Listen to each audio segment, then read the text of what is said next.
Hi hello welcome to CV9 news. నేను మీ వెంకటకృష్ణ. ఇంకెందుకు ఆలస్యం, ఈరోజు వార్తా విశేషాలకు వెళ్ళిపోదామా. వైఎస్ఆర్ జిల్లా ఒంటిమిట్టలో వైస్ ఎంపీపీ ఉప ఎన్నిక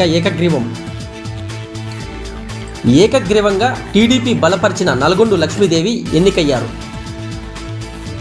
ఇక ఉప ఎన్నికల విషయానికొస్తే ఈ ఉప ఎన్నికకు 9 మంది ఎంపీటీసీ సభ్యులు ఓటింగ్ వేయాల్సి ఉంది. ప్రభుత్వం నిర్దేశించిన ఓటింగ్ సమయానికి 5 మంది ఎంపీటీసీ సభ్యులు మాత్రమే హాజరయ్యారు. 10 గంటల లోపు వైస్ ఎంపీపీ ఉప ఎన్నికకు వైఎస్ఆర్సీపీ తరపున ఒక నామినేషన్ దాఖలు కాగా, తీరా చూస్తే ఎలక్షన్ ఆఫీసర్ సుబ్రహ్మణ్యం నామినేషన్ సమయాన్ని 11 గంటల వరకు పొడిగించడం కొసమెరుపు. ఎలక్షన్ కమిషనర్ ఆదేశాల మేరకే సమయాన్ని పొడిగించినట్లు ఎలక్షన్ ఆఫీసర్ వెల్లడించారు.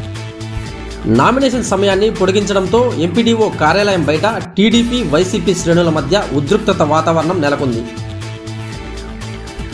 నామినేషన్ సమయాన్ని పొడిగించడంతో రాచగుడిపల్లి ఎంపీటీసీ నల్గొండ లక్ష్మీదేవి వైస్ ఎంపీపీగా నామినేషన్ దాఖలు వేశారు. నామినేషన్ సమయం పూర్తి కావడంతో ఎన్నికల ప్రక్రియను ఎలక్షన్ ఆఫీసర్ ప్రారంభించారు. ఎన్నికల్లో మొదటగా నామినేషన్ వేసిన ముమ్మడి నారాయణ రెడ్డి తన నామినేషన్ని ఉపసంహరించుకోగా, రెండవ నామినేషన్ వేసిన నల్గొండ లక్ష్మీదేవి ఏకగ్రీవంగా ఎన్నికయ్యారు. వైస్ ఎంపీపీగా ఏకగ్రీవంగా ఎన్నికైన నల్గొండ లక్ష్మీదేవికి ఎన్నికైనట్లుగా ఎన్నికల అధికారి సుబ్రహ్మణ్యం ధృవీకరణ పత్రాన్ని అందజేసి నల్గొండ లక్ష్మీదేవితో ప్రమాణ స్వీకారం చేయించారు. అనంతరం ఏకగ్రీవంగా ఎన్నికైన టీడీపీ బలపరిచిన నల్గొండ లక్ష్మీదేవిని రాష్ట్ర టీడీపీ అధికార ప్రతినిధి విజయశేఖర్ రెడ్డి అభినందించి సత్కరించారు.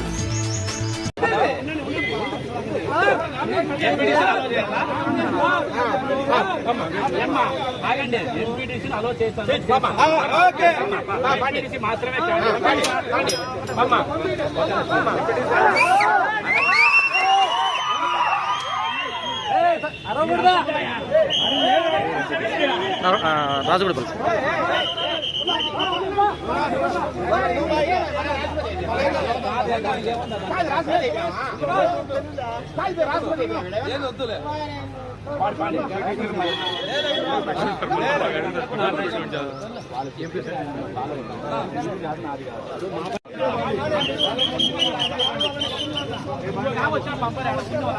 అయ్యో సార్ వచ్చినారండి బాబు.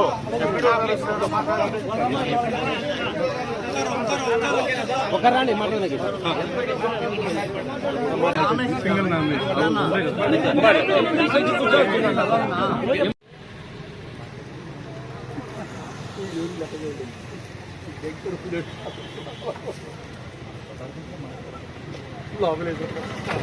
సింగిల్ చెప్పండి సార్.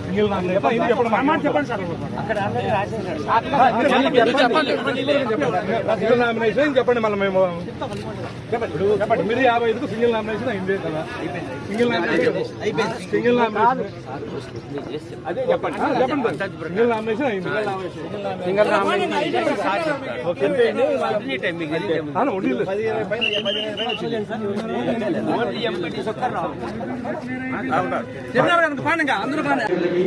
పోలీసు సిబ్బందికి 10 నిమిషాలు సిబ్బందికి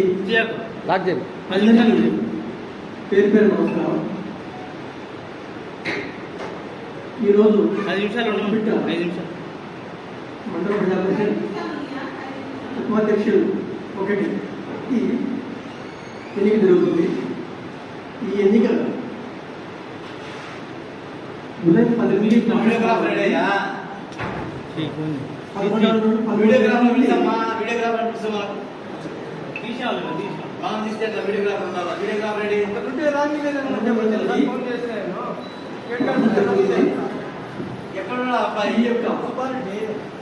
గంటల లోపు నామినేషన్ ఒక్కరి వరకు వచ్చింది. ఆ విషయం తెలియజేస్తున్నారు. 11 గంటలకు ఏం చేసి తెలియజేస్తున్నారు.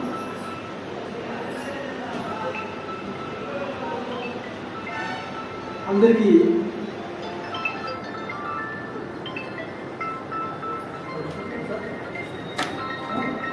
చెప్పేసి మీకు చెప్పడం జరిగింది. 11 గంటల సమయానికి నామినేషన్ వచ్చి ఉన్నాయి. ఆ విషయం మొత్తం మీకు తెలియజేయడం జరిగింది. ఆ తర్వాత విద్యుత్ కోసం అని చెప్పేసి కొన్ని సమయం కేటాయిస్తే అందులో ముమ్మడి నారాయణ రెడ్డి పెద్దపేరు ఎంపీటీసీ గారు తన యొక్క అభ్యర్థిత్వాన్ని ఉపసంహరించుకున్నారు. ఆ విషయం మీకు చెప్తామనే విషయంగా మీకు తెలియజేద్దామని మిమ్మల్ని మీటింగ్ పెట్టాను. అందువల్ల ఇప్పుడు కేవలం ఒకే ఒక నామినేషన్ పోస్టులో ఉంది.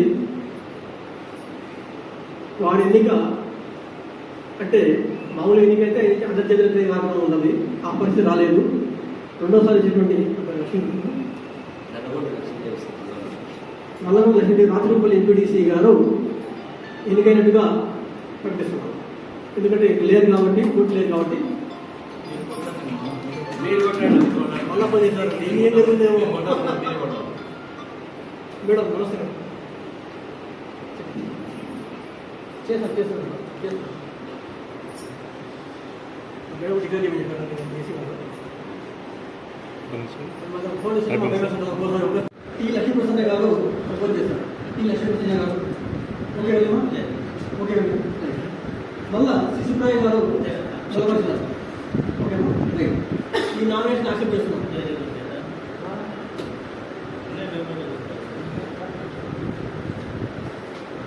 రెండో నామినేషన్ వచ్చేసి నేను లక్ష్మీదేవి గారు దాఖలు చేశారు. దీనిని గీతాదేవి గారు ప్రపోజ్ చేశారు. గతంలో మీరే చేశారు. ఆ తర్వాత పి రామలక్ష్మి గారు బలపరిచారు. ఈ నామినేషన్ 10 గంటల 42 నిమిషాలు వచ్చింది. 26 గంటలు జేసీ గారు కన్ఫర్మ్ చేశారు. 10 గంటలు వచ్చింది. అందువల్ల ఈ నామినేషన్లో రెండు కూడా యాక్సెప్ట్ చేస్తున్నాను. అయితే ఇక్కడ కొద్ది సమయం మీకు కేటాయించాలి. గారి చరవాణి ఆదేశాల మేరకు 11 గంటల వరకు కూడా నామినేషన్ తీసుకోవాలి అని చెప్పడంతో 11 గంటల వరకు తీసుకోవడం జరిగింది. 10 గంటల 26 నిమిషాలకి జాయిన్ కలెక్టర్ గారు పక్కా ఆమె ఫోన్ చేశారు. వాళ్ళ సీసీ కానీ వాళ్ళ పిఏ కానీ ఎవరు ఫోన్ చేయలేదు, మేడం గారే ఫోన్ చేశారు. వాళ్ళు కార్యక్రమం చేస్తారు ఎలక్షన్ కమిషన్ అండి. ఎలాంటి మనం మాకు ఫోన్ చేయలేదు కదా, జిల్లాధికారి రావాలి, వాళ్ళ ఫోన్ చేస్తారు. ఫస్ట్ చెప్తాను అన్న, మీకు అనౌన్స్ చేస్తాను. వాళ్ళ అందరికీ కొంచెం రమ్మని చెప్పింది. డీటెయిల్ మీకు ఏం ఇన్ఫర్మేషన్ ఇస్తాను, ఇచ్చే పోతా కదండి. మీరేం నాకు కూడా కనాలి అవసరం లేదు. కావాలంటే మినిట్స్ అంతా కూడా బోర్డు నోటీస్ పెట్టేస్తాను.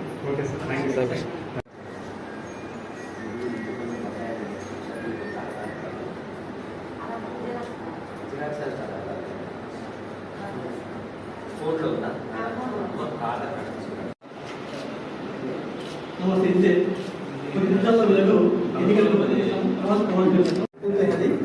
ఇది పదవి లక్ష్మీదేవి గారు ఎన్నికలో కాబట్టి ఎన్నికల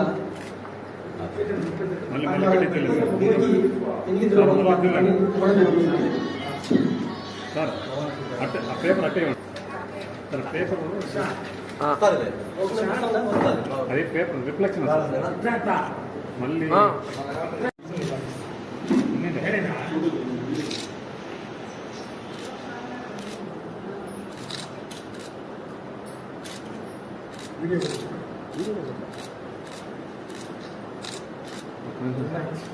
సార్ ఒక నిమిషం సార్. ఒకసారి మంచి ఫోటోలు తీసుకోవాలి సార్. 2 నిమిషాలు ఓపిక సార్. ఓకే. 11:25కి అనౌన్స్ చేశాడు. 12:20కి కార్డు ఇచ్చాడు. ఎన్ని నిమిషాలు వెయిట్ చేసినామా? మేము కూడా మినిట్ రాసుకున్నాం సార్. కింద ఏమైనా ఒత్తు పెట్టుకోమా? రాదు.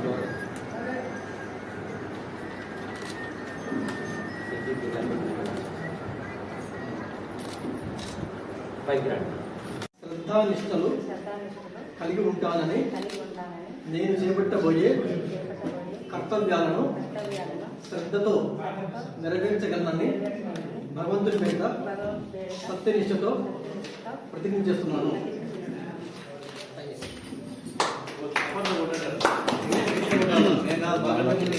వాళ్ళు కూడా అదే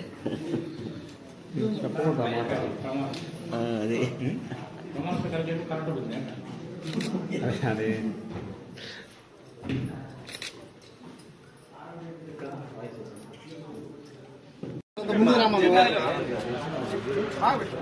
కొన్ని